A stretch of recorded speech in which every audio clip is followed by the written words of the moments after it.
This is Robert Kraft, and we're coming to you live on SNNLive, and we're at the LD Micro 10th Annual Main Event in Bel Air, California. With me right now is Jim Leslie from Dougherty's Pharmacy. It's a publicly traded company with the symbol MYDP. Jim, welcome back to SNNLive. Thank you. It's a pleasure to be here. It's a pleasure to have you as always. So, for our audience, let's start off with an overview of the company. Well, the company really focuses on buying independent retail pharmacies throughout the Southwest. We're primarily in Texas. We do have a shop in Oklahoma, but our whole goal is to take the 1,900 plus retail pharmacies in the Southwest. You know, there's over 36,000 independents around the country, but to put them under one roof and take advantage of some of the buying power that we have and compete with some of the big boys.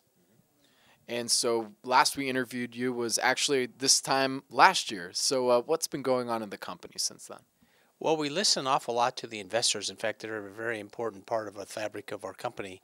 And our independent IR firm actually interviews them every quarter so that we can look at what they've liked, what they didn't like over the past quarter.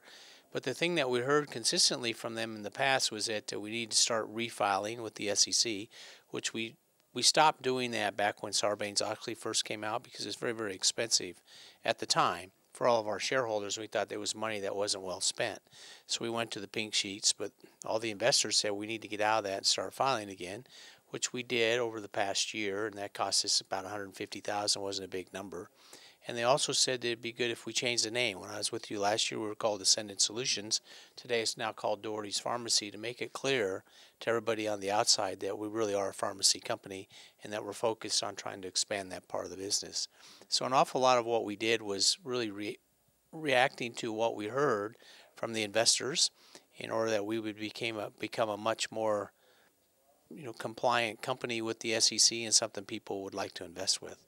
Operationally, we were just trying to make sure that we're doing the best we can with the operations of the 5 stores and continue to look for other acquisitions. So let's talk about operationally. Where are we at in the stores right now, and maybe where some of them are located? Well, we've got, again, 5 stores, 4 of them in the state of Texas, 1 of them in Oklahoma. Most of them are in North Texas area. We do around $43 million in revenues, which would put us in the top 100 chains, depending on whose list you look at. Our goal is to try to get to $100 million in gross revenues, which we have to do that primarily through acquisitions. The organic growth for a company of our size isn't great because scripts tend to be fairly sticky. We do about 450,000 scripts a year just out of those 5 stores, and that can grow a little bit each year, but it won't double. So we look for about $10 million of revenue every year to acquire, which is generally 2 to 3 pharmacies, and then just operate the pharmacies that we have at the best level that we can. And what's the market opportunity? What's the size of the pharmacy chain market? Well, there's over 1,900 retail independent pharmacies in the state of Texas.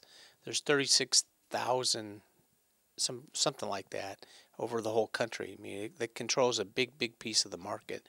And a lot of the independents we found over the years, they want to get to a point of some liquidity event, but they don't want to go to the CVS's or the Walgreens to really sell their organization because they tend to only sell scripts in that case. Most of the pharmacies that we buy are fabrics of the community, and they do some other things. They'll do compounding, for example. There's very few people that will buy that. We understand it, and we understand that market, and we also understand that these guys, while they're looking for liquidity, they don't necessarily want to retire. They want to run their store, which is important for us because they've been individually as well as their store been a fabric to the community, and we don't want to lose that. So that's something we go after because we're able to give them better buying power and a little bit more of a management overview and some things that they haven't thought about, and they can become a better company, but they don't have to leave. And what's the differentiation factor between some of your competition? Is it on the operations side? The biggest differentiator for us is the fact that we'll do more than just give you pills. So if you have a son or a daughter that's sick and won't take the particular cough syrup because they need a certain flavoring, we'll do that. That's technically called compounding. So we'll do things that are out of the box that a lot of the big boys will not typically do. That's a big differentiator. We're finding, too, there's another differentiator that's happening in the marketplace, that we're trying to become a wellness company, and that a lot of the 20-year-olds and up are more into this holistic medicine. They can't find it. So we're going to start really catering to that a lot more than we have in the past. And a lot of the 60-year-olds are trying to act 30, which I probably fit into that category a little bit. So, and they also have a lot of disposable income, so we're trying to find things that help them act younger and be younger as well. We've always had the durable medical equipment, which catered to the over 60. We're finding now that that really caters more to the over 80. The over 60 tends to want things like sitting in seawater or whatever it is that it makes them feel like they're 40 all of a sudden. So, Jim, what are some of the company's growth drivers moving forward? Well, the biggest growth driver is to acquire new pharmacies around the state, primarily in the Southwest.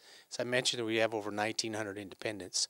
Mark Heil, our CFO and president of the organization, continually keeps in touch with those people so that they know that there's an alternative for them to find some liquidity and to continue to run their organization. So that's the primary growth strategy. We cannot lose sight of what we have currently. We want to be the best in class that we have. But if we're going to meet our goals, we're going to have to do it through primarily acquisitions. And Jim, where can our audience go and find more information about Dougherty's Pharmacy? They can find all they want on our website, doughertys.com. We have everything that we've done in the past, including some of our financials and a lot of information. But I would encourage them to go to that website. My name is Robert Kraft, and I'm coming to you live on SNNLive, and we're at the LD Micro 10th Annual Main Event in Bel Air, California. With me again is Jim Leslie from Dougherty's Pharmacy, publicly traded company with the symbol MYDP. Jim, always a pleasure. It's good seeing you again. Good seeing you Thank too. you.